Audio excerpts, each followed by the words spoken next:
director is pretty exciting. It's always fun to see people succeed. Whether he's fishing or talking about fishing, talking about Toastmasters or financial planning or whatever, I always learn from this guy. I think we all do. He is doing book speech number 2 out of the Interpretive Reading Manual. It's about poetry. Title is Paradise Lost by John Milton. It's a 6 to 8 minutes for our timer. All right, so let me introduce Matthew Greiner, Paradise Lost by John Milton. Matthew Greiner. Good morning, Toastmasters. Today I'm going to be reading Paradise Lost by John Milton. Written back in the 1600s, it is Old English.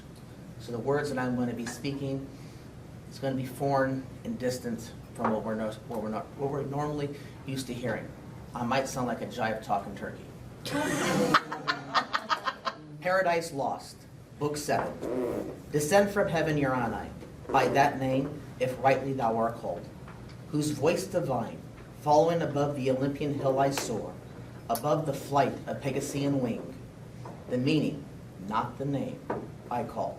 For thou, nor of the muse nigh, nor on the top of old Olympus dwellst, but heavenly born. Before the hills appeared or fountain flowed, thou, with eternal wisdom, didst converse. Wisdom, thy sister, and with her didst play, in presence of the Almighty Father.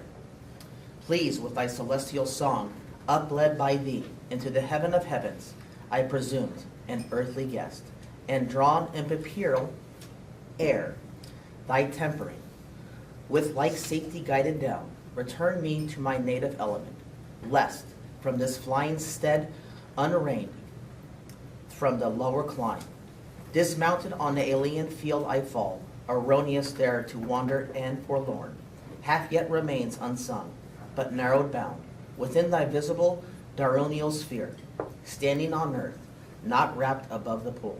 More safe I sing with this mortal voice, unchanged, to hoarse or mute, though fallen on evil days thou fallen, and evil tongues, in darkness and with dangers compassed around, and solitude, yet not alone, while thou visitest my slumbers nightly, and when morn purples the east, still govern thou my song, Urani, and fit audience find, though few, but drive far off the barbarous dissonance of Bacchus and his revelers, the race of that wild rout that tore the Thracian bard and Ropode, where woods and rocks had ears, to rapture till the savage clamor drowned both heart and voice, nor could the muse defend her son. Not so fail, not thou who thee implores, for thou art heavenly, she an empty dream. Say, goddess, once ensued when Raphael, the affable archangel, have forewarned Adam, by dire example, to beware apostasy by what befell in heaven. To those apostates, lest the like befall in paradise to Adam or his race, charge not to touch the enchanted tree, if they transgress and slight the sole command, so easily obeyed amid the choice of all the taste else to please their appetite, thou wandering, he with the consorted Eve. The story heard attentive, and was filled with admiration and deep wonders, to hear of things so high and strange, things so their thought, so unimaginable as hate in heaven, and war so near to the peace of God and bliss. With such confusion, but the evil soon driven back, redounded as a flood on those from whom it sprung, impossible to mix with blessedness.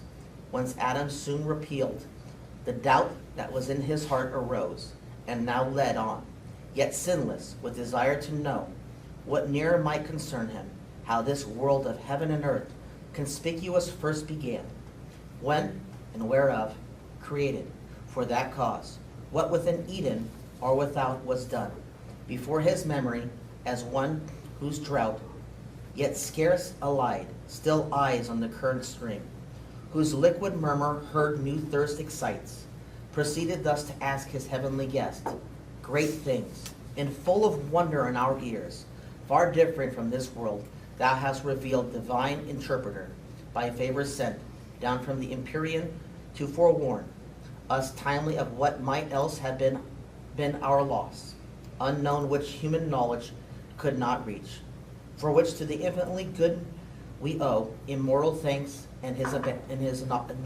admonishment, received with solemn purpose to observe immutably his sovereign will, the end of what we are. But since thou hast vouchsafed gently for our instruction to impart things above earthly thought, which yet concern our knowing as to the highest wisdom seen, designed to descend now lower and relate, what may no less perhaps avail us known.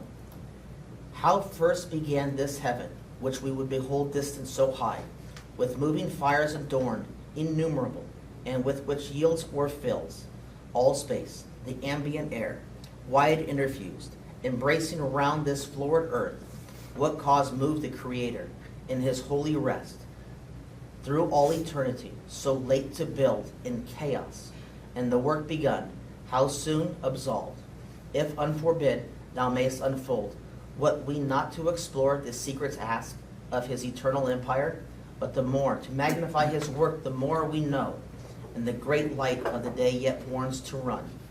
Much of his race, through steep suspense in heaven, held by thy voice, thy potent voice he hears, and longer will delay to hear thee tell his generation in the rising birth of nature from the unapparent deep, or if the star of the evening and the moon haste in thy audience, night with her will bring silence, and sleep listening to thee will watch. Or we can bid his absence till thy song end and dismiss. Thee are the morning shine. Thus Adam his illustrious guest besought, and thus the godlike angel answered mild. This also thy request. With caution ask, attained through, to recount almighty works. What words of tongue of seraph can suffice, or heart of a man suffice to comprehend? Yet what thou canst attain, which best may serve to glorify the Maker, and infer, thee also happier shall not be withheld.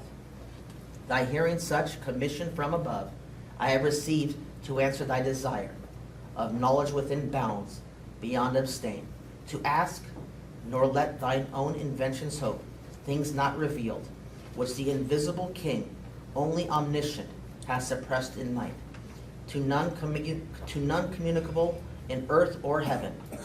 Enough is left beside to search and know, but knowledge is as food, and needs no less her temperance over appetite, to know in measure what the mind may well contain. Oppressed else was her fate, and soon turns wisdom to folly as nourishment to wind.